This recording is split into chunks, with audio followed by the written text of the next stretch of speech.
Você conhece o PPP da sua escola? Que ótimo! Eu sou Silvana Barbosa, você está no canal Alox. E hoje a gente vai falar um pouquinho sobre o que é o projeto político pedagógico de uma unidade escolar. É um nome simples, porém para algumas pessoas assusta um pouquinho, porque tem a questão que se fala de projeto político, né? Então vamos desmistificar essa situação. Um projeto, então, é um projeto para a escola e que atende um determinado período, né? Então, o projeto político-pedagógico, ele tem um período a ser cumprido. A partir do momento que ele atingiu o seu objetivo, ele pode estar mudando, sendo reformado, sendo alterado, melhorado ou modificado completamente. Ele é pedagógico porque ele vai estar tratando da escola, da unidade escolar, de como que os seus alunos vão aprender e o que os alunos vão aprender. E ele é político porque toda a ação do ser humano é uma ação política. Então, se você determina que a sua escola vai ser uma escola, você não, né? O grupo da escola determina que a escola vai ser uma escola responsável pelo meio ambiente, então essa é uma decisão política. Então tudo que vai ser feito e pensado para essa escola vai estar sendo referenciado a partir do meio ambiente. Então daí o nome, daí o tema. O PPP, ele tem que ser um documento vivo, né? E de domínio de todos os professores, gestores e da comunidade escolar, tanto pais, alunos, inclusive do entorno escolar. Mas geralmente não é isso que acontece. Óbvio, tem muitas exceções, mas no geral esse documento é um documento de gaveta que é feito por um grupo de pessoas num determinado período e guardado dentro de uma gaveta e consultado lá de vez em quando no planejamento. E o PPP tem que ser exatamente o contrário. Ele tem que ser um documento que está disponível na sala dos professores em papel, tem que estar disponível no e-mail de todos os professores e profissionais. Os alunos têm que conhecer esse documento. Os pais têm que conhecer e ter participado, né, da construção desse documento, porque a partir do momento que os pais, os alunos, os professores, gestores, entornos, todos constroem esse documento, fica muito mais fácil de caminhar com a escola, todos na mesma direção. Por quê? Porque o PPP é justamente o direcionamento para onde a escola está caminhando. Então, se você não sabe para onde a escola está caminhando, como diz Alice, qualquer caminho serve, né? Para onde você vai, qualquer lugar serve, então qualquer caminho vai ser tomado. E aí você pode ter um professor levando a escola para um lado, um outro professor para o outro, os pais achando que vai ser uma coisa, os alunos para outra. Então, isso traz uma divergência muito grande em termos do que se esperar daquela escola. Então, daí a importância desse PPP. Eu já vi muitos PPPs, a gente, né, estuda, né, já tive acesso. Eu me deparei uma vez com um projeto político-pedagógico. Ele tinha uns textos muito bem elaborados, ele estava muito bem fundamentado, só que aí quando você termina de ler, ele não traz o que a escola é. Ele só fala muitas coisas muito bonitas, a partir de muitos teóricos muito bonitos, mas naquele PPP em específico, ele não dizia nada. Ele era muita coisa vazia, né? Então, no meu ponto de vista, isso meu, né? O PPP teria que ser assim, um documento muito simples, muito enxuto, de preferência, uma folha só, né? E assim, o mais simplificado possível. Então, vamos pensar, né? Como eu comecei dando o exemplo do meio ambiente.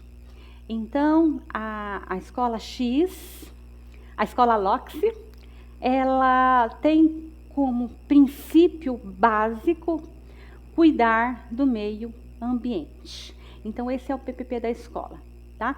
Isso assim, de forma bem resumida. E aí a gente só vai elencar uma postura, né? Um item para esse PPP. Então, a escola LOXE, ela vai ser responsável, vai tratar a questão do meio ambiente porque ela acha importante, aí ela fundamenta, né? Importante por quê? Quem disse que é importante? Qual foi o teórico que disse que é importante? No seu entorno, tem problema de meio ambiente? Tem um lixão ali perto, tem um lugar onde as pessoas jogam lixo de qualquer jeito, tem a questão das ruas que não estão asfaltadas, tem a questão de uma nascente que está sendo aterrada. Então, no entorno tem problemas de meio ambiente. Então, a escola vai trabalhar essa questão. Não é um tema, não é um projeto único. Toda a escola vai girar em torno do meio ambiente, neste exemplo que eu estou colocando. Então, aí você dá, né, o objetivo da escola, aí você vai fundamentar o porquê que a escola ela chegou a essa conclusão. Ok, só que para você chegar nisso, é da cabeça do diretor? Ou do vice? Ou dos coordenadores pedagógicos? Quem decide que vai ser esse meio ambiente o carro-chefe da escola LOXE? Para isso, você precisa criar um processo democrático, como a Constituição diz. Né? Lembra que a gente viu na semana passada? Trabalhar a Constituição, trabalhar a LDB. Então, tudo isso é resultado, né, desses estudos, desses documentos que precisa ser feito esse projeto político-pedagógico. Então, quem vai definir isso é todo mundo, é o coletivo. Para que aconteça coletividade, tem que ter assembleia, né? Como é que você vai saber o que os pais pensam se você não chamar os pais para falar com a comunidade escolar? Eles têm que falar. Se não der para fazer uma assembleia presencial, que se faça questionários, mas que os pais participem e dê a sua opinião. E aí o entorno também precisa participar. Quem é o entorno? É o comércio da frente, o comércio das ruas de baixo, o comércio de trás, o comércio do bairro. E dependendo da escola, se é uma escola que tem poucas unidades, o comércio da cidade. Eles precisam saber e entender que cidadão está sendo formado ali. Né? Como que vai sair aquele cidadão? Qual a necessidade para aquela cidade de se trabalhar o meio ambiente? Tem um problema muito sério, que tem um rio que passa no meio da cidade e esse rio está poluído e está trazendo muitos problemas para toda a população. Então, o meio ambiente é urgente em termos de referenciar a educação daquela escola. Né? Então, é importante que quando se faça esse documento, esse plano, esse projeto político-pedagógico, tem alguns lugares que chama de plano, né? Tem alguns que não colocam político, só coloca PP, mas eu peguei mais ou menos o que é comum, né, nas nossas unidades escolares brasileiras, e na maioria se usa o PPP. E aí esse entorno todo precisa participar, mas de forma que tenha voz e tenha voto, e tenha, de fato, uma afinidade com a escola. Só assim a escola vai construir um PPP que faça a diferença e ele seja algo vivo. Construindo o PPP de forma onde todos participem, todos, ao final do PPP, vão ter conhecimento. Então, você não vai precisar ficar estudando um documento. Na realidade, ele foi construído por todos. Então, todos acabam tendo acesso. E como o PPP, ele dura de 2 a 4 anos, então no ano seguinte, nos 6 meses seguintes, você vai estar revisitando e entendendo se aquela escola está realmente seguindo este PPP. Então seria um eixo da escola. Né? Então vamos pensar assim, bom, se o eixo da escola é pensar no meio ambiente, ok. O que a gente vai fazer com o lixo da escola? O lixo da escola, ele pode ser jogado de qualquer forma? Ou para atender um PPP ligado ao meio ambiente, eu preciso reciclar esse lixo? Para eu trabalhar o meio ambiente, os alunos precisam entender que quando eles fazem uma compra, eles compram também o lixo? Então, ele comprou lá uma embalagem de, sei lá, de biscoito, e dentro da embalagem de biscoito tinha uma outra embalagem plástica, e dentro tinha uma outra embalagem. Então, você tem 3 embalagens para um único produto, e isso você está degradando o meio ambiente. Então, ele precisa ter essa noção de consumo. Então, em alguma disciplina, isso tem que ser discutido, questionado. Para onde vai o lixo da cidade? Então é importante que aquela escola que está trabalhando o meio ambiente conheça, né, e ensine aos seus alunos para onde vai o lixo, como que é feito com lixo, como que é feita a questão do desperdício do alimento. Então tem a cantina, tem a merenda, como que é feito o descarte desse alimento? Os alunos estão jogando muita comida fora? Não estão comendo muito? Estão aproveitando? E esse lixo, ele vai para onde? Né, onde ele é descartado? Qual é a quantidade de alimento descartado naquela unidade escolar? Isso é meio ambiente. Então, tudo isso tem que estar inserido dentro daquela unidade escolar, para que o PPP seja cumprido. Isopor, né, que muitas vezes os professores pedem para fazer maquete, o aluno veio com isopor. Numa escola onde o meio ambiente ele é importante, é primordial, é permitido o uso de isopor? Não é permitido? Vai se trabalhar com outro tipo de maquete? Vamos usar madeira, que ela é reciclável, enquanto que o isopor não. Aí se a gente fala de isopor, tem a padaria na frente da escola, que vende alguma coisa e a embalagem é de isopor. Então, não é hora de questionar com o entorno, o isopor que está se usando naquela padaria, ele não poderia ser substituído por sacolinhas de papel e não de plástico? Como é que é a questão do plástico? Então, todas essas situações são situações que o PPP, de certa forma, traz para a unidade escolar. Então, se o professor sabe que o meio ambiente é o principal ponto do projeto político-pedagógico, ele vai estar construindo N ações, N aulas, pensando nessa questão do meio ambiente. Aí vai falar na questão da história, a Revolução Industrial, quando aumenta a questão do consumo dos gases, e aí a gente tem o efeito estufa, e aí a gente tem o aumento da temperatura da Terra. Então, aí tudo isso está gerando o quê? Conteúdos a partir deste projeto político pedagógico. Por isso que ele tem que ser algo simples e tem que ser construído por todos, porque ele tem que ter significado, né? Não pode ser uma coisa sem significado, e todos têm que estar dominando, né? Bom, aí vai se passar um tempo, como eu falei, ele é um eixo, ele tem um período, tem lugares que é 2, 3 ou 4 anos.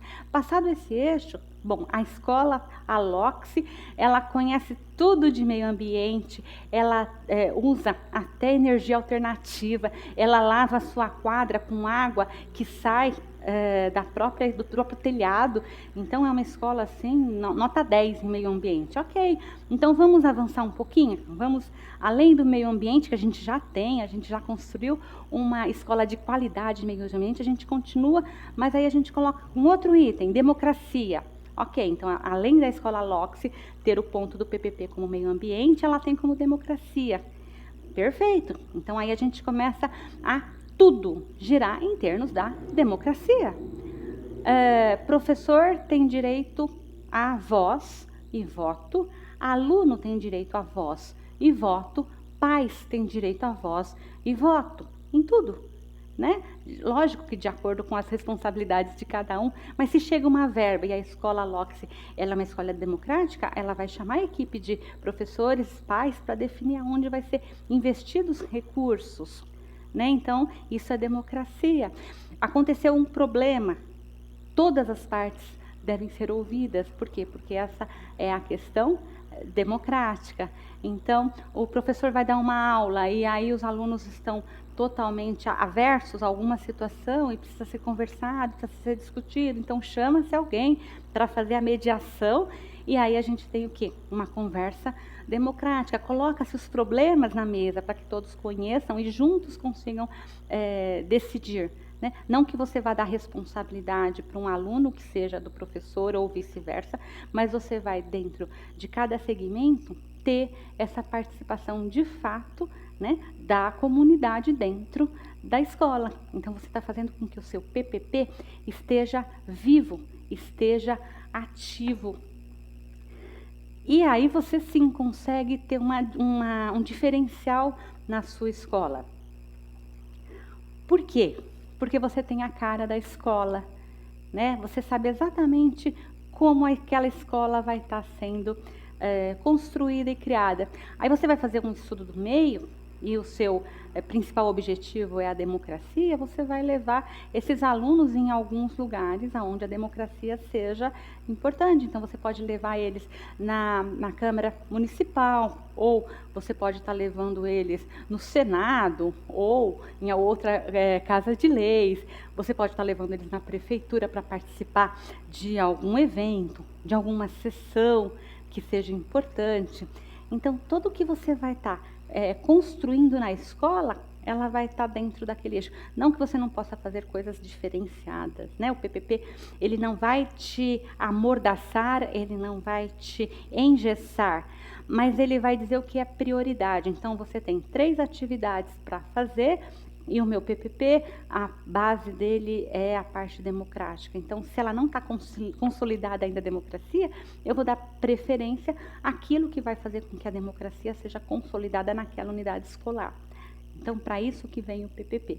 Ele vai estar criando essas condições para que a escola ela siga o seu caminho. A escola pode estar escolhendo como PPP ser excelência em aprendizagem, né?